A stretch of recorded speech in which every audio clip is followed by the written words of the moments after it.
Midnight News coming to you live from Algiers. I'm Miriam Zien, and here are your top stories for tonight. Another Zionist rampage leaves 62 dead in the Gaza Strip as Biden warns Netanyahu of a potential policy shift.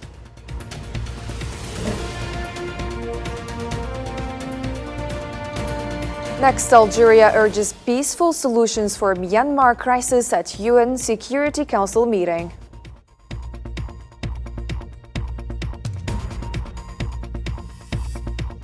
And Blinken asserts Ukraine's NATO membership at summit and urges U.S. congressional support for additional assistance.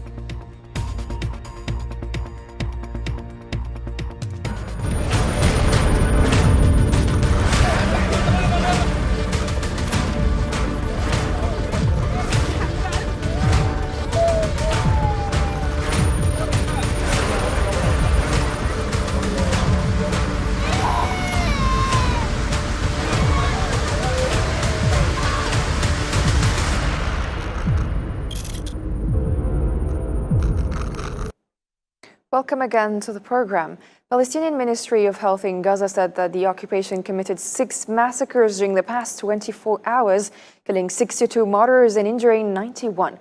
The ministry announced in its daily statistical report the number of martyrs and wounded on the Gaza Strip that the number of victims has risen to 32,552 martyrs and 74,980 injured since the 7th of last October, the day the Zionist aggression had started.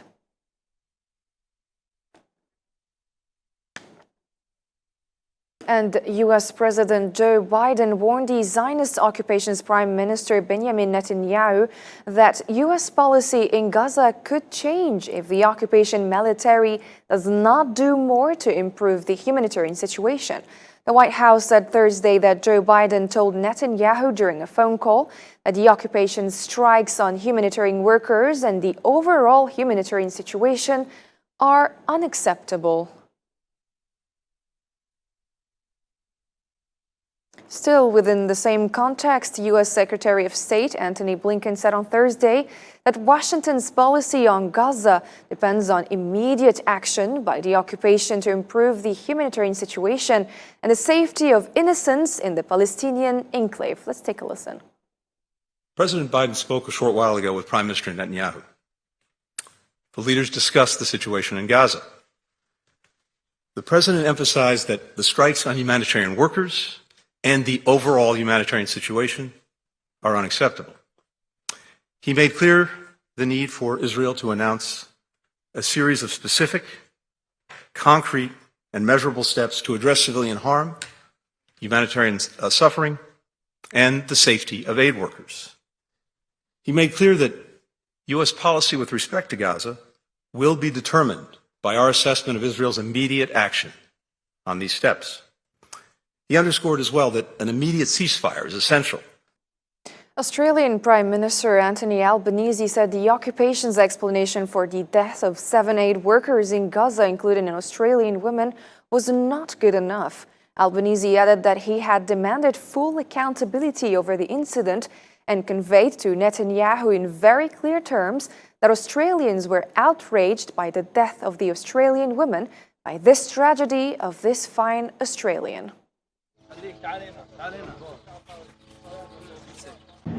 We need to have accountability for how it's occurred. And what isn't good enough is the statements that have been made, including that this is just a product of war. This is against humanitarian law. International humanitarian law makes it very clear that aid workers should be able to provide that aid and that assistance free of the threat of losing their life. Polish Prime Minister Donald Tusk said Thursday that Israel should apologize and pay compensation to the family of a Polish citizen who was among 7 aid workers killed in an airstrike in Gaza. In a press conference, Tusk called on the Israeli occupation to provide sufficient explanations regarding what happened. Parties and organizations in Poland had previously accused the entity's authorities of premeditated murder. Będziemy oczekiwali zarówno pełnego wyjaśnienia. We will expect a full explanation, an immediate explanation of the circumstances of this tragedy, the compensation for the relatives of the victim of this attack, but also I would really appreciate, and it is in the interest of Israel, for the representatives of Israel here in Poland, especially in such circumstances, respect the Poles' emotions, the justified ones. Zwykłe takie ludzkie przepraszam. The non-governmental organization Human Rights Watch said that the Israeli occupation illegally attacked a residential building in Gaza on the 31st of last October without any military target, stressing that the Israeli raid on the building killed 106 civilians, including 54 children. In a statement issued on Thursday, the organization confirmed that this incident amounts to a war crime, calling on governments to suspend the supply of weapons to the Israeli occupation and to support the implementation of the International Criminal Court ruling in Palestine.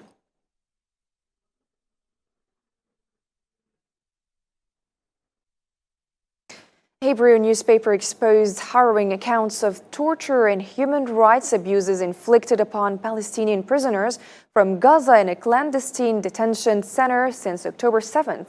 Testimonies from a doctor working within this covert facility shed light on the grim reality faced by detainees amid the Zionist onslaught on Gaza. Hassan Barkan has more details.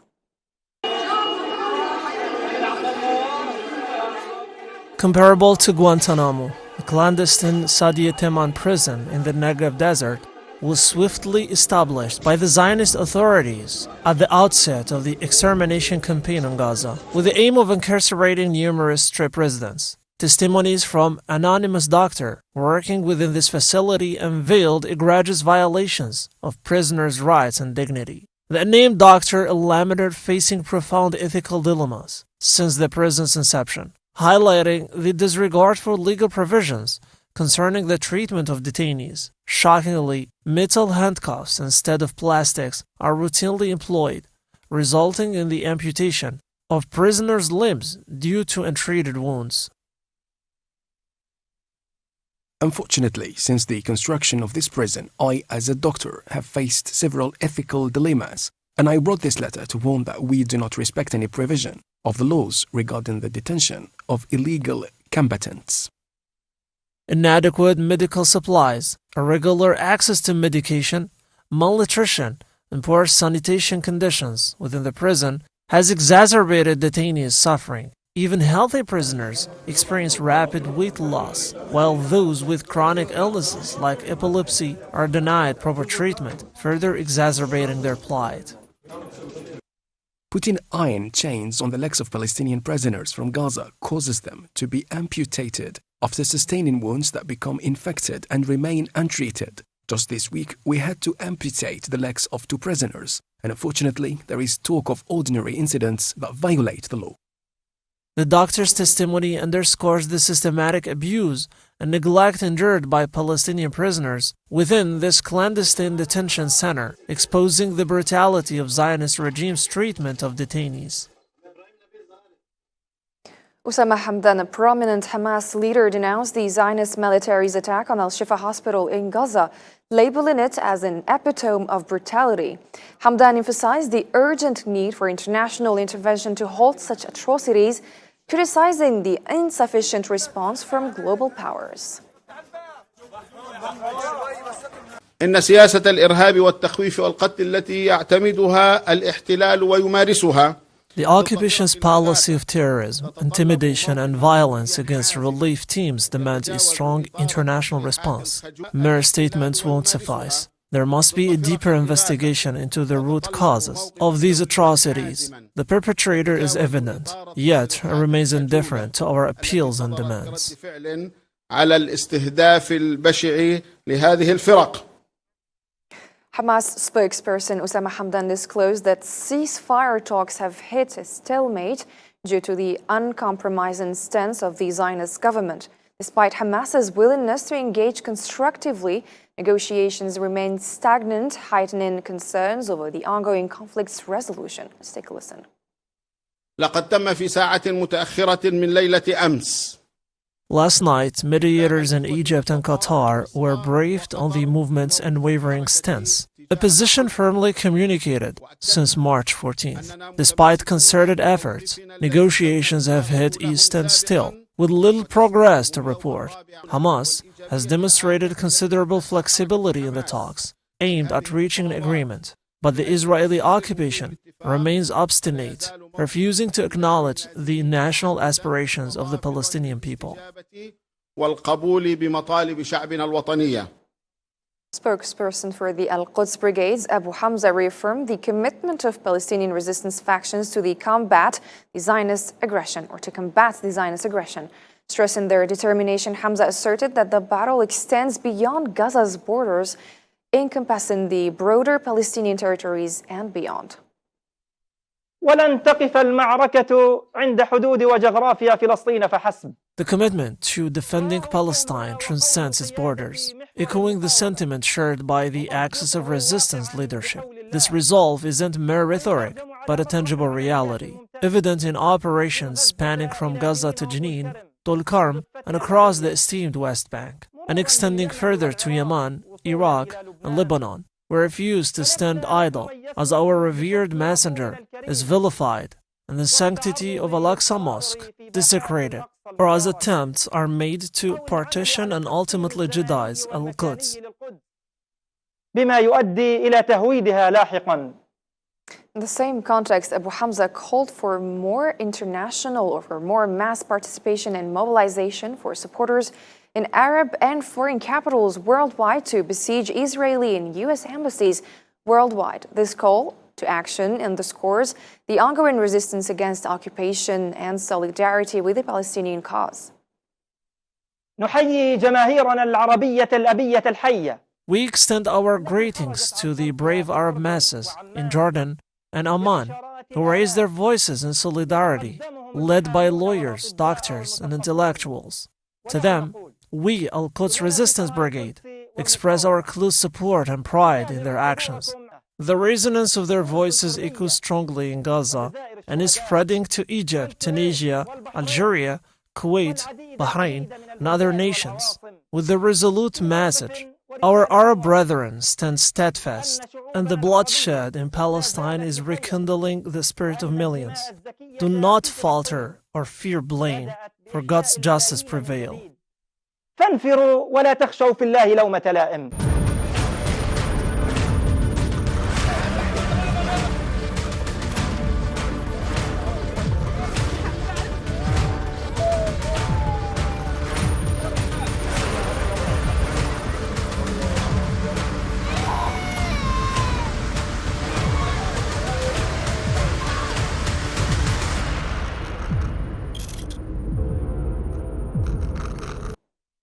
Algerian Foreign Minister Mr. Ahmed Attaf expressed his aspiration to work closely with the Palestinian Prime Minister and Minister of Foreign Affairs Mohammed Mustafa to serve the Palestinian cause during a phone call. Attaf added that the conversation is within the context of following up on the implementation of what Presidents Abdelmajid Tebboune and Mahmoud Abbas agreed upon regarding the need to strengthen coordination regarding the preparation for the entitlements for the imminent elections related to the Palestinian issue at the level of the UN Security Council. The two parties also discussed developments in the situation in the occupied Palestinian territories in light of international movements aimed at putting an end to the ongoing Israeli aggression against the Palestinian people, especially in the Gaza Strip.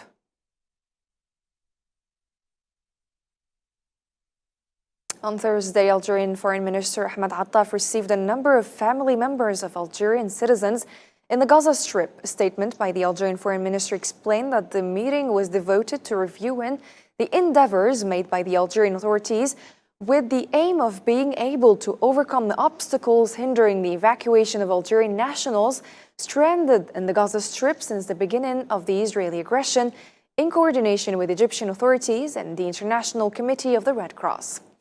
The same source went on to say that Minister Attaf emphasized in this context that Algeria will stop at nothing to defend its citizens, no matter where they are, as it has consistently demonstrated by the recent evacuations it has carried out to return home.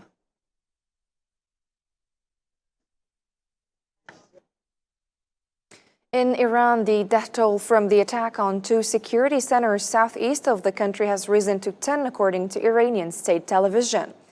A source added that 18 terrorists have been killed so far during simultaneous terrorist operations. The Deputy Minister of Interior for Security and Law Enforcement Affairs has said earlier that the simultaneous operations of terrorists in Shabahar and Rask had failed, as they were confronted by security forces.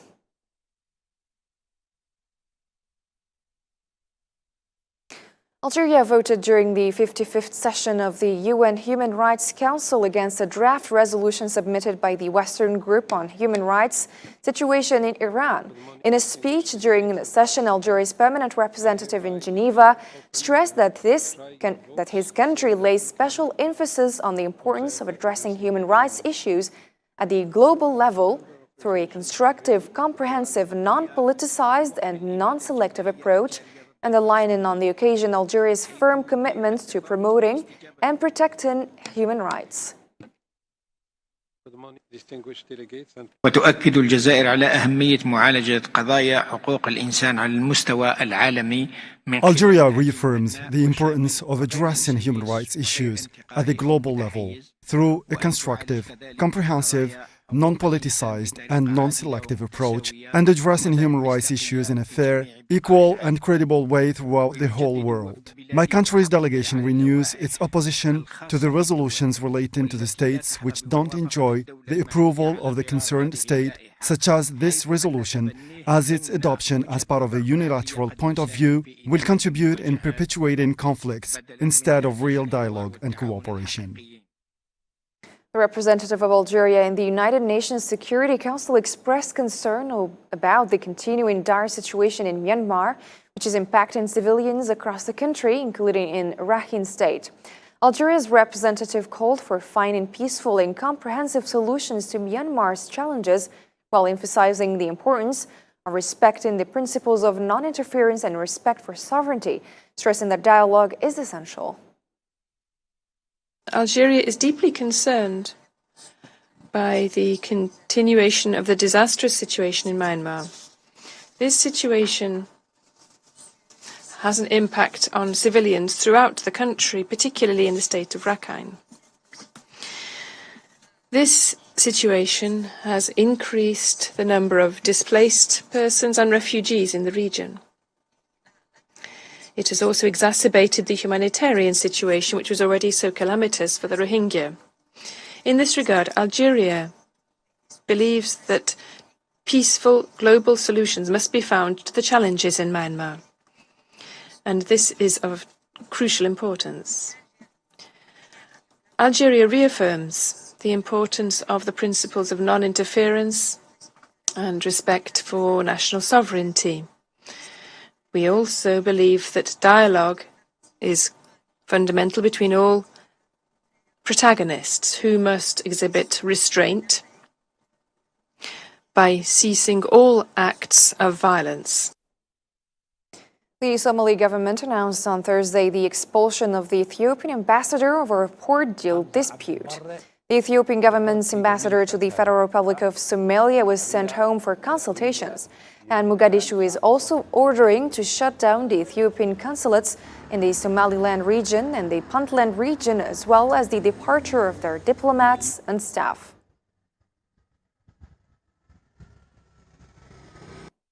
U.S. Secretary of State Antony Blinken said on Thursday that Ukraine will eventually join NATO with the Alliance Anniversary Summit, helping to build a bridge to that membership. Standing at NATO headquarters in Brussels, next to Ukraine's Foreign Minister Dmytro Kuleba, Blinken said it's imperative that the U.S. Congress move forward with the supplemental budget request that President Biden made for additional assistance to Ukraine.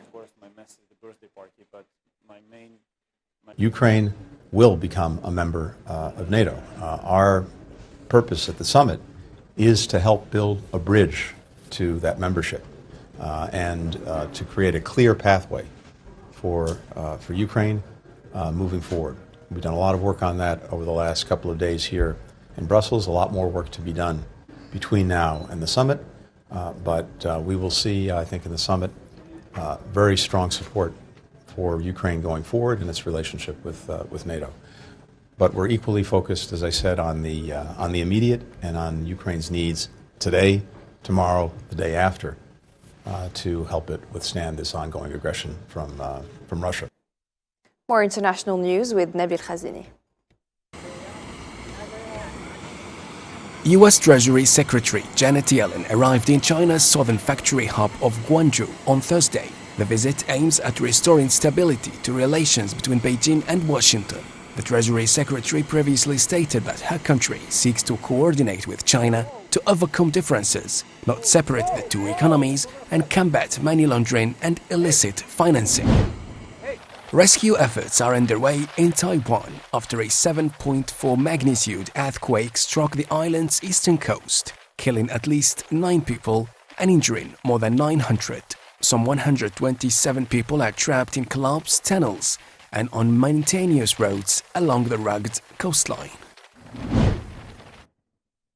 The moon will blot out the sun for millions of people in North America along a path crossing from Mexico into the United States and then Canada in a total solar eclipse occurring on Monday. According to NASA, the April the 8th eclipse will begin over the South Pacific, with its path reaching Mexico's Pacific coast before entering the United States and Texas. Vibrant orange hues cover the fields of Ibshawe city in Fayoum, Egypt, at the start of the annual harvest season of calendula flowers, a vital aspect of the country's agricultural industry. The flowers are planted during the cooler autumn months, with a bloom season spanning from November to May. Following the harvest, the calendula petals are spread out to dry under the sun before being exported. That was it for tonight's edition. If you missed any part of it, you can always check it on our social media platforms. Thank you for joining us. Take care of yourselves, and bye-bye.